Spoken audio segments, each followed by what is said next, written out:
as presidential aspirants around the country take the necessary steps towards actualizing their goal of becoming the next president of Nigeria. They must first emerge the flag bearers of their respective parties.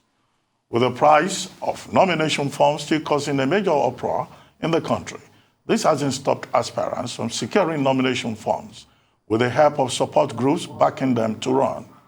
One of the presidential aspirants, former governor of Imo State, Rochas Okorocha, has taken his presidential bid further as he picked his party, the All Progressives Congress APC presidential nomination forms on Friday. Okorocha said he's vying for the position to create wealth for Nigerians, as according to him, Nigeria at the moment needs a wealth creator who can identify and stimulate its economic potential rather than a manager. He said this shortly after being presented with the APC presidential forms procured for him by a group under the aegis of the New Nigeria movement. Joining us on this morning show, as we discuss his presidential bid and plans he intends to execute if he emerges victorious, is Senator Rochas Okorocha, former governor of Imo State. Welcome to the show, Senator Okorocha. Good morning, and thank you for joining us.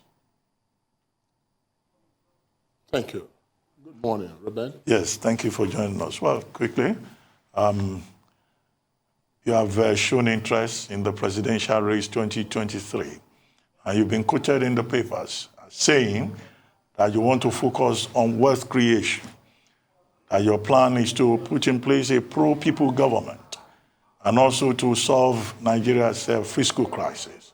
The question to ask is, how do you intend to do this? Well, Ruben, let me first thank you again and your team.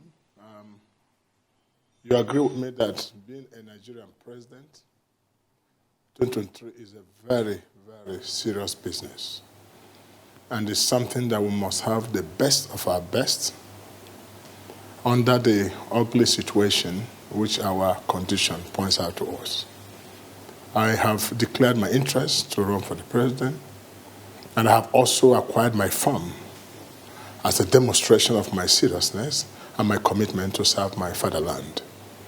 Now, I want to say that I have many people are in this business for so many reasons, but particularly for myself, I'm in this business of politics to save the lives of the numerous poor Nigerians, and especially the widows, the needy, the poor, the less privileged, and the poor children that are not going to school. But I came up with only one-point agenda.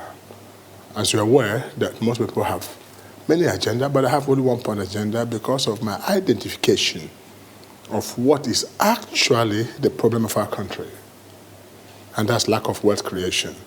And so I'm here to say I'll create wealth because there's a correlationship between population and wealth, and there's a correlationship between production and the youths.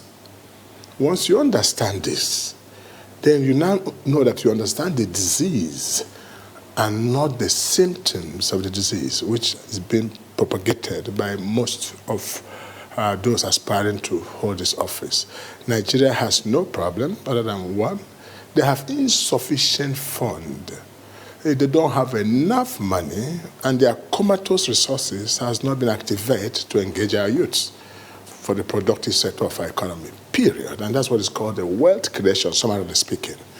When you ask me how, and I want to put my how question so you can understand, I'm happy you are starting this question from the economic perspective, not political perspective.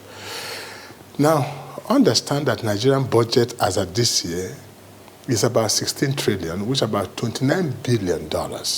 Now, New York alone, which is 8 million people, has a population of 8 million people with their budget $101 billion. Now you can see, while Nigeria has over 206 million people with 30 billion. So you can see that for every 10 million people, the ideal budget should be 100 billion. So the ideal budget of Nigeria, if you go by 200 million people, should be $2 trillion. But now look at it. What we have is 29 or 30 billion trying to solve a problem of $2 trillion. So, and that tells you why we were better off before and why we keep having the blame cycle continuing every day as government goes by.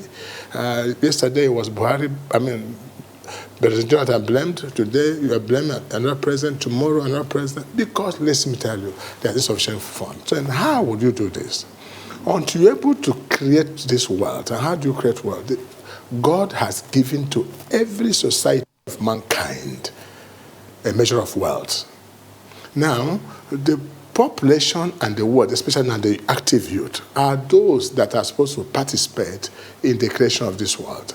Say, for instance, I give you, my wealth creation will come through a tax force system. And I underline that word, tax force system.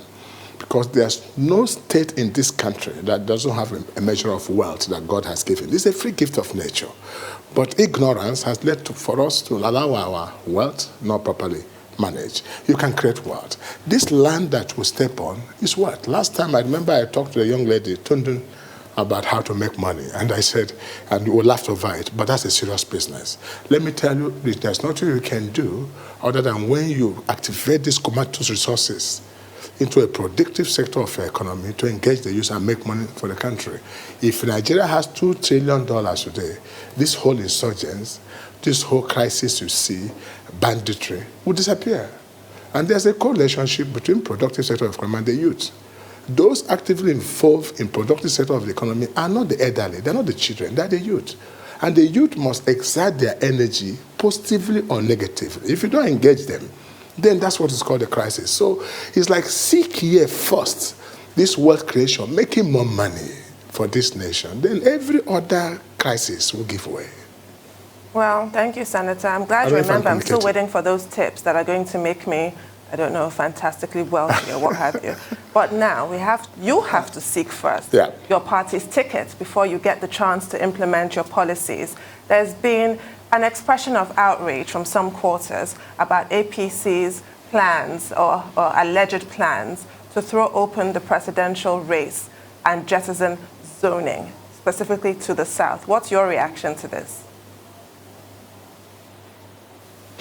You know, Tundun, that mistake we're making now as a nation is that we think Nigeria of yesterday is still the Nigeria of today, which is not true.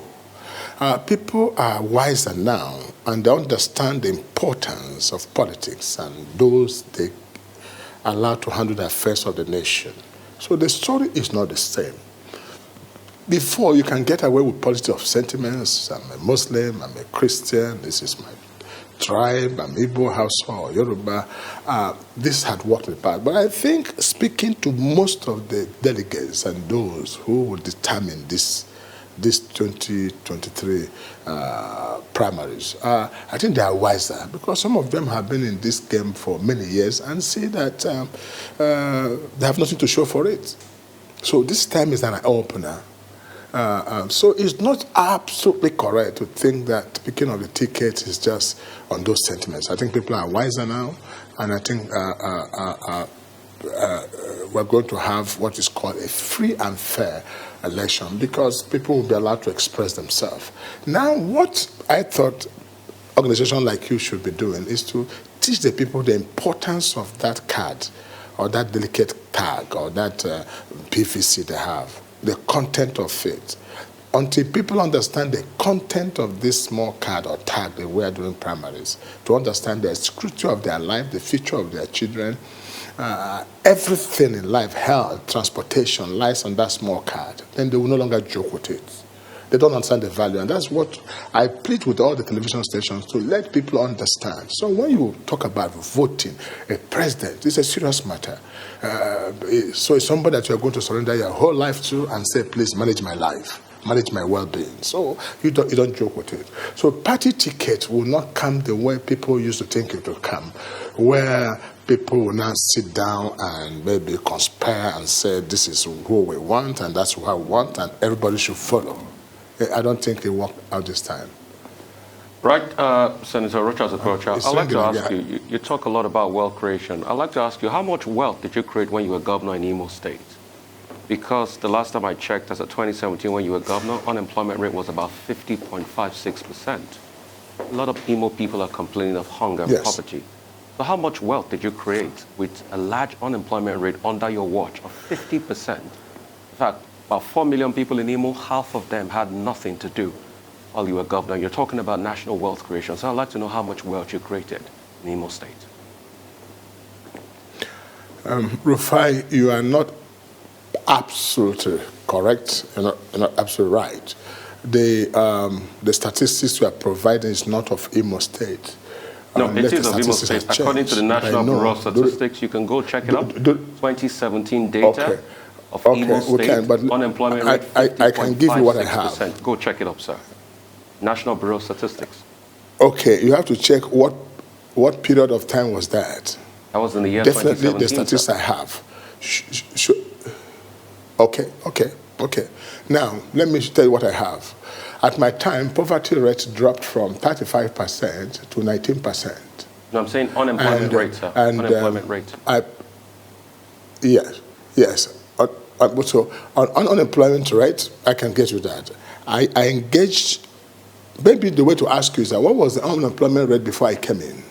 Was there an improvement or it got worse? I mean, it must. But that's a statistic I want you to also get. Because if the unemployment rate when you were there in 2017 was 50.56%, then that's half of the state was not working. It's not doing anything. Yeah, but the question I'm asking Rufai is that what was the unemployment rate before I come in? Assuming your statistics is right, which is also subject to investigation, before I came in, and what was it when I left? But let me go straight to the point, to asking how I created wealth. I probably, you may not have gotten the whole facts right. As the governor of Imo State, I made Imo literally a glorified village. And I transformed the entire landscape of Imo. I created more jobs for the youths. Now, the real estate business was booming in the more than you have ever thought. There are a lot of infrastructural development. So it would be wrong, and I still maintain, to say that during my time, the unemployment rate was high. No, I still disagree with you on that. But if you ask me, what did I do? How could unemployment rate get high when I engaged over 25,000 youths at that time in the project, Youth Must Work, that saw them participate in different affairs? I created what is called a corner who plant a palm, that created every 1 hectare of land in every community, where we have about 600 something communities in Imo State. How could I allowed them to go into the fishery, and I created 305 millionaires. And what I mean by millionaires, entrepreneurship, just to break the chinks that a young man can be wealthy. And that saw me, gave them 1 million naira each, guide them on businesses, and most of them are successful stories today.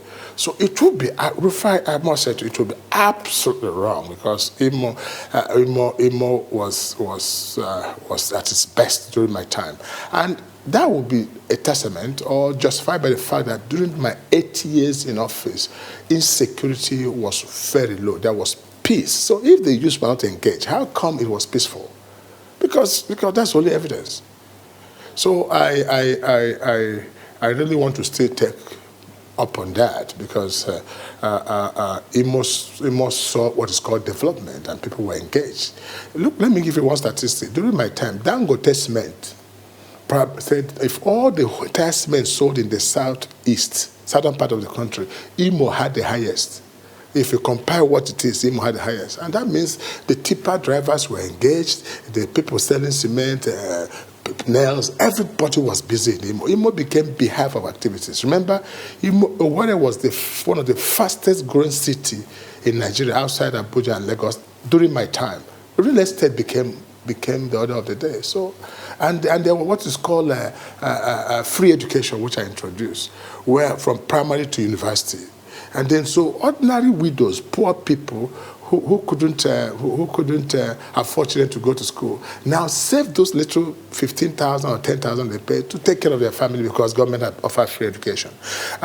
So, listen, in Imo State, we created wealth. And how you know, if you ask me what's the quantum of wealth I created, I can tell you. When I came to Imo State, the only time I met functioning, and I subject myself for investigation by investigative journalism to say was Umuguma Hospital, probably a dilapidated government house. Absolutely, there's no structure standing today that is not built by Rochas Okorocha's administration. From the cargo airport to the 27 general hospitals, to the new government house, to the Chapels International Conference Center, Imo Trade Investment Center, the over 1,000 kilometers of rural roads, urban renewal that saw the first 8-lane roads in Imo State. And at the end, I left 48 billion point something billion naira in the account of Imo State. And I was not owing any bank before I left office. How about that? So you have to put all this together. Well, Senator Okorocha, yesterday was May Day, Labor Day. And in Imo State, there was one gentleman at one of the events commemorating Workers' Day, a guy called Fabian Agba. And he was making a statement on behalf of pensioners in Imo State. And he said that the plight of pensioners in Imo State is pathetic, that's the word he used. And that the crisis started during the administration of Rochas Okorocha. His exact words. I think the story is in Punch today, can be verified. And here you are, you say you want to run a pro-people government, if given the chance.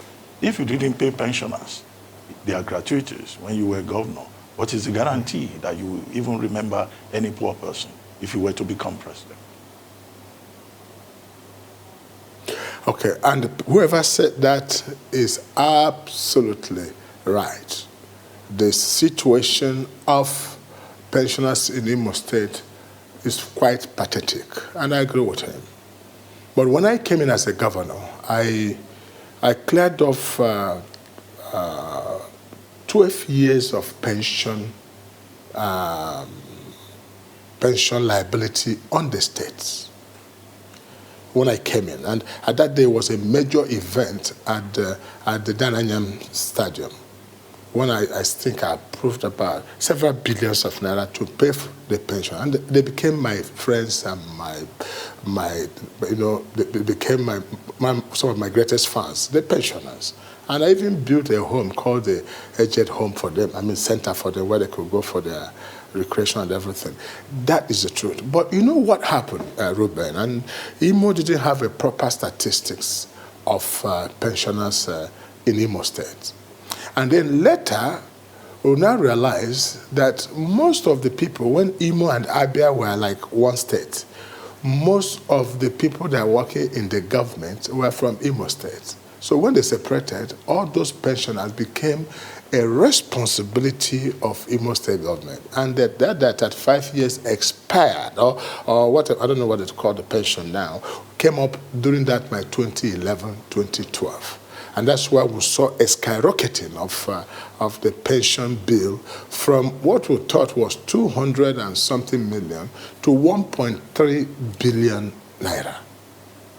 Now, that's the problem. And Imo became the highest in this country of pension, to pay pension every year. So, what I did, and another reason for that high bill was everybody in Imo State had built up their pension, and even the drivers had what is called a transport allowance, all packaged into their pension, not only the PAMSEC. Because I know PAMSECs were about 500, 600,000 naira. But even the drivers and cleaners have the same thing. And that was a struggle at that time. I said, listen, a driver cannot have, houseboy allowance or transport allowance, and then we should cut down. That was the period of that drama.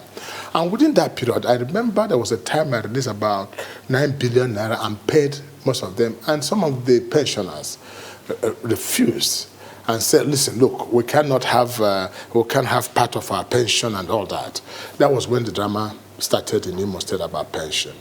Man, let me tell you, I took out a whole 1 year to restructure the entire Imo pension, and we were at the point of agreement towards the close of the tenure of my office. So I'm not here defending the fact that Imo State pensioners are not in pensions, but let me tell you, the pension burden on Imo State is something that they will have to look at. And this is Imo State that comes up with about 3 billion naira a month. Put it for local government, it's about 5-6 billion naira a month. And after salaries, you have about 1.5 on good month, 2 billion naira to manage the affairs. That was what brought my initiative of 70-30%, if you recall, when there was increase in, when we had the labor issue. And I said, can the whole workers of Imo State take 70% of IGR, money that come from Abuja, everything, take 70% pay, and then leave me with 30%. Let me work with it for the state. And the labor union jumped at it. They applauded it and they celebrated me. The first 1 month, I had the job of taking my 30% to go and start working for Imo people. And then there's 70% was given to them, but that 70% could only pay about 80% of their salaries. That became the issue. And they said, no, they prefer to go the old way. So Imo really is a unique state when it comes to that. And that is why for me to have worked in Imo and achieve all these projects, I went beyond what you call the statutory location. And real estate was one of my secrets. Land was one of my secrets in how I changed the whole landscape of Imo by making my revenues.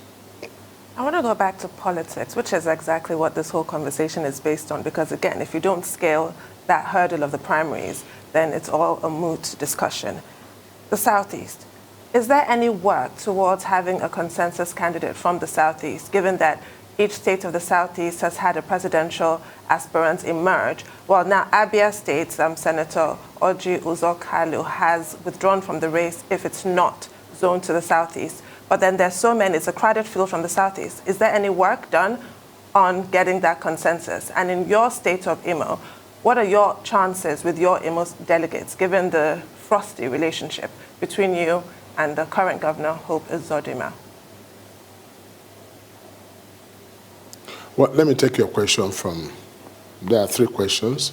Tundu, one is, as regards to the issue of consensus candidate from the Southeast. Already, I do know that we've been talking with some of my colleagues, the governor of Ebonyi and Minister of Labor.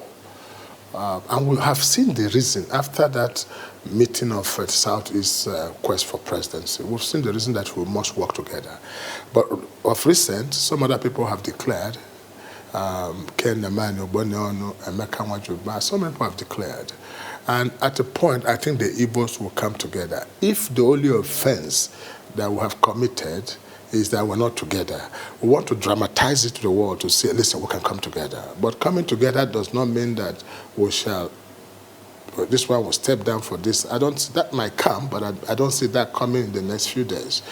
But what will be the important thing is to dramatize to the world that we're not the problem. We're not the problem. We agree we can work together. Why don't you present all of us, 6 of us, and tell Nigerians to choose the best from all of us, from the 6 of us? Or does it mean that among these 6 aspirants, you cannot find somebody worthy who can handle the affairs of this nation? That's the point we're making. So when you want to deny the Igbos or something that what they should be asking for, you bring the issue of unity. The question I ask you even, where do you have a consensus candidate now?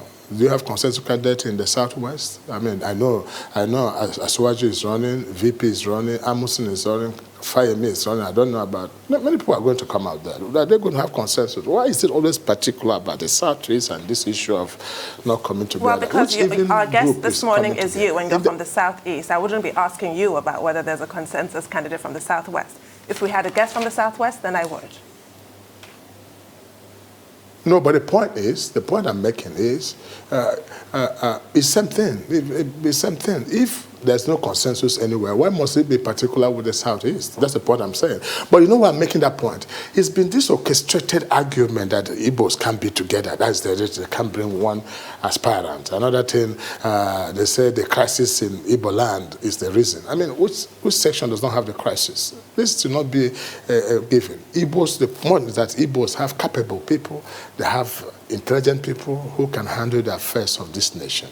And the point I'm making is that they should give this part of the section a trial. If other sections other areas have tried, can we try this? It might be the rejected stone that will make the chief cornerstone of the house. Okay. So that's on that note. I think we are talking to each other, and we are most likely going to present ourselves to the nation so that we are not quarreling. We're not fighting. I'm not fighting any of the Igbo aspirants. Concerning the Imo situation, there's really nothing.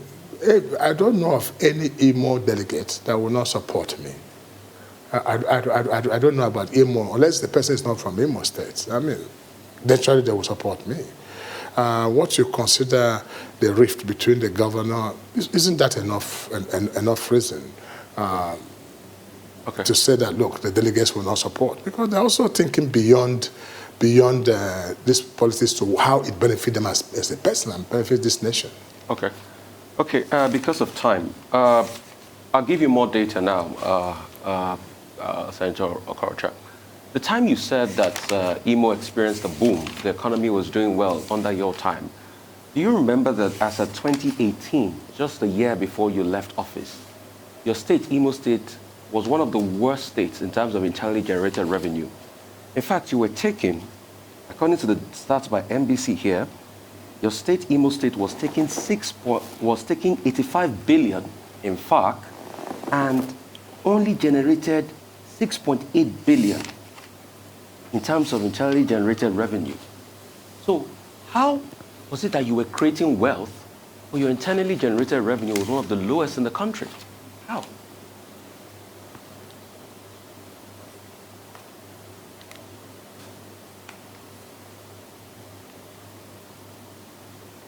Can you hear me, sir? Can I speak?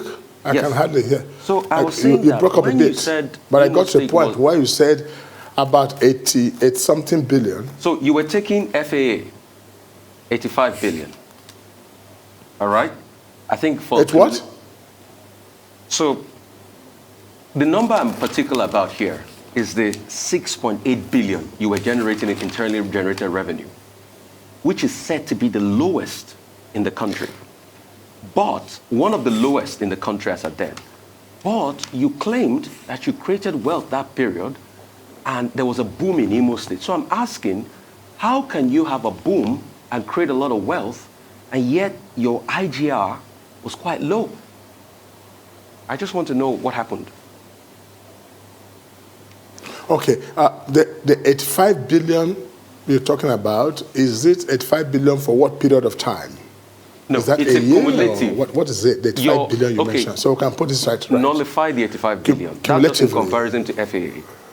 But you were generating 6.8 billion. No, but for what period? No, you were generating 6.8 billion internally generated revenue.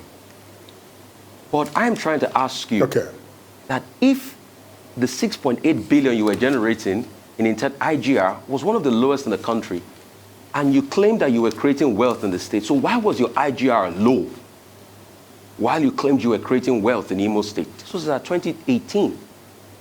MBS data. And you can check it, National Bureau of Statistics. Thank you. Now I can answer you. Now, in first place, you should also check that when I came into Imo State, the IGR of Imo State was about 200 million naira, which gives you roughly about 2.5 billion a year. So what you saw in 2015 was a gradual improvement on that. on what we have done. But before we left office, you should also check what's the IGR of Imo State in the 2018, 2019, before I left. It was a gradual move. When I came in, the IGR of Imo State was 170 million to 200 million, which is roughly about 2.5 to 3 billion. So there was an improvement. I mean, wherever you check from the point where I started, go back, then come forward. That will help us in the discussion. But what I did most, which is what I've been thinking outside the box, is I did what is called a swap system, that if I give you this piece of land and for your real estate development, can you guarantee doing this kilometer of road that will help the people access there? That's also an indirect IGR. That was business. If I say, for instance, any communication company, come and take my street lights, put your advert, but make sure I have 24 hours of light. That was also an IGR, but there's no way you can record it in terms of monetary value. So I wish you have enough time so I can teach you how I ran Imo State thinking outside the box. But if there was no IGR, was it that meager subvention of 5 billion, 6 billion that left me with 1.5 billion after salary, and you can't even handle pension of 1.3, that made me build International Cargo Airport, those hospitals, the new government house, the thousands of kilometers of roads, free education from primary to university, which there's not in this country?